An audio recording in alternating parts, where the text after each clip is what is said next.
Hello everyone, welcome to my channel where we talk about the things we love like gaming, shows, and anime. Today I'm going to show you a list on the worst and most ridiculous villains in the show of Dragon Ball Z. These ones were either pathetic, powerless, or simply sucked in a manner that I cannot explain it with curse words. So let's prepare the shit talking with number 10, Kui. Here's a fellow who called himself the rival of Vegeta. In the show, he was known as having the same power level as Vegeta, so I guess he was supposed to be cool, right? Saying please. This guy was like the worst bully alive. He chose to pick on Vegeta because he thought that he was as strong as him? Didn't this guy know that Saiyans become stronger after every defeat? He heard about Vegeta's retreat. Didn't he assume he would have gained a Zenkai boost? Whatever he thought, he still sucked, and I'm sure everyone knew that since he didn't even have a partner or a team. I would say he's more like a henchman pawn. I mean, seriously, what did this guy ever do to make himself a memorable character? Nothing but explode. Number 9, Raddatz. Oh, Raddatz. Why did you get such a cool intro and become such a little bitch throughout your final moments? Here we have the first Saiyan to become a threat to Earth. And not just any Saiyan, Goku's older brother. We never knew he had a brother, so this was a shock to all of us. He then surprised us more by taking on both of Earth's strongest warriors, Goku and Piccolo. But what is it that makes him on this list? Well, he sucks! Goku could have taken him down on his own if he came up with a better strategy like befriend him and when he least expects it, grab his tail and beat the shit out of him while he's down. In fact, I think anyone could have done this, including Yajirobe. This guy has the same weakness as Goku, but he's the weakest Saiyan to ever exist. I wanted to like this guy, but there's just nothing special about him no matter what you say. Being Goku's older brother gives him an advantage, but what did he ever do throughout all his years? Why was he the weakest Saiyan around? Is this why Bardock never mentions him at all? The fact that he goes down easily, like in the 3rd episode of Dragon Ball Z, and never makes a comeback, basically proves that he deserves to be on this list. Number 8, Android 13. This android was very random, to be honest. I had mixed opinions when I first saw him, and even though he went through a fusion of Android 14 and 15, he still didn't impress me. Even for a movie villain, I found him to be too cliched and boring. Maybe it's because that movie was bland and boring. It was an unnecessary movie with unnecessary androids that just didn't fit the storyline. How many androids did Dr. Gero really build? Android 13 just didn't surprise me, and what makes him on this list is that nobody will ever remember him because really, what does he do to be remembered? Nothing at all. Maybe the reason why he sucked, including the entire movie, was because it was made 4 months after the release of Return of Cooler. They rushed this movie to come out way too soon. Number 7, Emperor Pilaf. This guy was not going to be on the list, but since Akira Toriyama decided to put him on the movie Battle of Gods, I simply couldn't ignore him. So he's here, on this list. What does he do? Nothing. What does he want? Money and a giant castle to rule. Is he threatening whatsoever? No. Is he funny? There's really nothing I can say about this guy. I accepted him as a villain in Dragon Ball because there was no other threat to Goku in the beginning of the series, but now he has no role to the story. I think Toriyama only put him in the movie because, again, he was the first villain of the Dragon Ball series, and I guess he wanted some comedic relief with Trunks getting a girlfriend who isn't really his age. So yeah, he's on this list for many reasons, but trust me, there are worse on the list, and you'll see why he makes it to this number. Number 6, Captain Ginyu. The Ginyu Force was a great addition to the Namek series. I enjoyed the fight against Goldo, especially the fight against Recoome, and a little bit of Jis and Bertrand. When Jeice fought against Vegeta, it was pretty entertaining as well.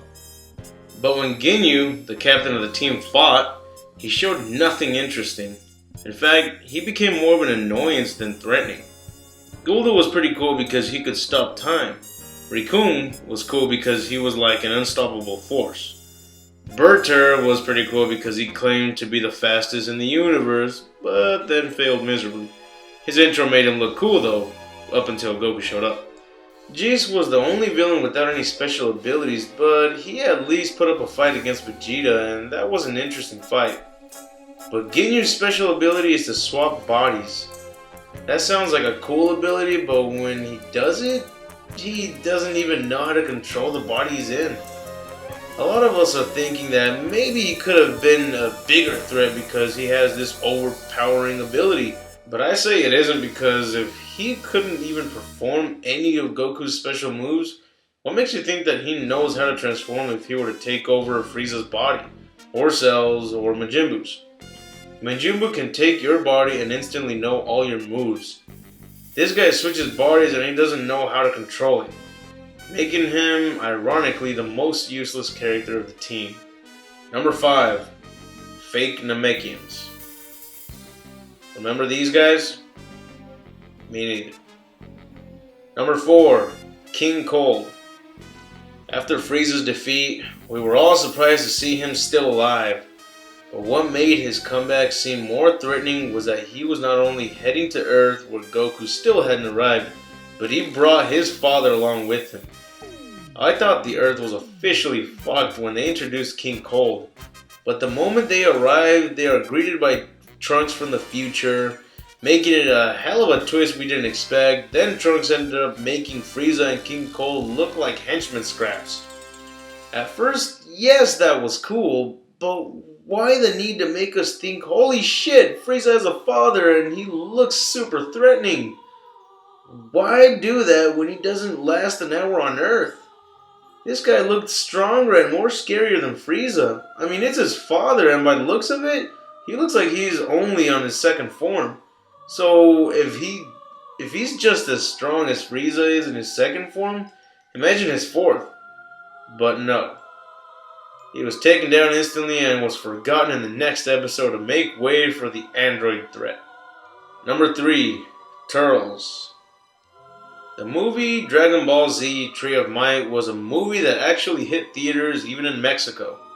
The hype was definitely off the charts, and what we received was a piece of crap.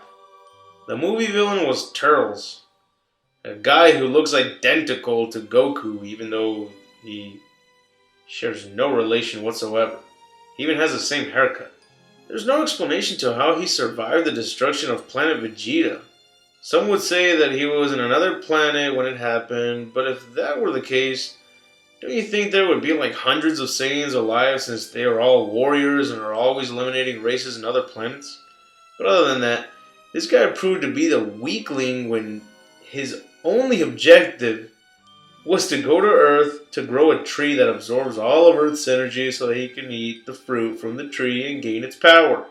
In the timeline of this movie, Goku and the rest of the Z Fighters were alive, and Goku already knew the Kaioken technique as well as the Spirit Bombs, so I can't tell if he was either stronger than Raddatz, or basically the same, or actually weaker. I guess you could say he is the equivalent of a Raddatz fused with 2 Cybermen's power, or 1 Cyberman and a half. His introduction wasn't anything interesting, and his henchmen all looked like every other DBZ henchman, like the ones in Cooler's team, Lord Slug's team, and even Dr. Wheelo's team. What I mean by this is that they weren't anything at all interesting. They all got taken down by Goku, and the Z Fighters all got their asses kicked by them. Piccolo tried fighting Turtles, but they made Piccolo look like a bitch. Another reason why this movie sucks, Piccolo usually got his ass kicked in the beginning of DBZ movies like The Dead Zone and World's Strongest, but at least he would show up in the end to kick their asses for ganging up on him. Here, he's just a pushover. Anyways, Turtles didn't give us any reason to view him as a threat. Goku defeats him in the most randomest way ever. He's lying down, sees something shiny, I guess he touches it, and then throws a ki blast at Turtles and kills him. That blast even takes down the Tree of Might. What the fuck was in that shiny thing Goku saw? Some say it was the power of the tree, but if so, why would it be in plain sight? There was no explanation to Goku's victory. It would have made better sense if Goku and the others simply just took a bite out of the fruits of the tree and gained the upper hand. Yet, they never bothered to. Charles can blame his shitty attempt to being a good villain on this movie, because it didn't help for shit. Number 2, Garlic Jr. This fucking Smurf is the worst villain I could think of. But then I remember that there's an even worse one out there. I'll get to it after this one, so be patient and let me explain why this guy's number 2. What is there we can say about this little guy? His background was so bland and boring. Something about him in a demon planet, and that's about it. So what's threatening about him? I don't know. He's like 1 foot tall and he can become taller than everyone, and for what? He still sucks. He's just as bad as his henchman, literally. His special ability is a giant portal that takes you to the Dead Zone. What is the Dead Zone? Just a demon planet. Is this all that this guy can do? Does this seem like a threat to the Z Fighters? No! They have so many ways to help themselves escape, like Goku's instant transmission, or simply wishing their way out of that dead zone. Basically, his special ability means nothing. This guy is so pathetic, he even gets a wish granted of immortality, but that doesn't matter when you're in a world of overpowered beasts like Saiyans. He comes out in the movie Dead Zone, gets his ass kicked by Gohan. In fact, I think this guy is literally Gohan's first opponent ever. He lost to a 3-year-old. That is enough said. Number 1. You should easily know this one. Bio Broly. Broly is possibly the most meanest and baddest villain in the world of anime. He has no means of ever sparing the life of anyone. He even crushes his own father to death. Broly is the legendary Super Saiyan. His power is endless and constantly grows throughout a fight. The only reason he loses a fight is because of his overconfidence. He lost against Goku because he didn't go all out, and then lost again because he lost concentration of a Ki Blast in Broly's Second Coming. He could have killed all the Z Fighters in a single hit, but decided to play with them instead. He is a Saiyan you really don't want to mess with. But who is Bio Broly? Well, to sum it up, some guy found Broly's blood and decided to clone him. Then after he's complete, he breaks out to attack Goten and Trunks, and then the humans pour shit all over him, and he then looks permanently like this. Why? Why do this to the biggest threat in the series? This guy was a true villain. A hell of a badass who struck fear in the eyes of Vegeta. And you cover him in shit? In the first Broly film, Goku, Vegeta, Gohan, Piccolo, and Trunks couldn't even put a scratch on him. And now all it takes to beat this guy is Goten, Trunks, 18, and Krillin? Just to defeat him? Oh no, wait. It wasn't them that defeated him. It was water. H2O. This guy is so lame, no one dares put this diarrhea man in a video game. Seriously, look it up. You won't find him as a playable character in any game. That's because of how much shame the creators felt after making him. Well, that's the end of the top 10 list. I hope you enjoyed the video. If so, put a thumbs up. And if there are any other villains you think should have made the list, let me know in the comments, and if you want to see more of my videos, be sure to hit that subscribe button, and I'll let you know when I post up more of my videos on my top 10 list. This is Score saying, have an awesome day.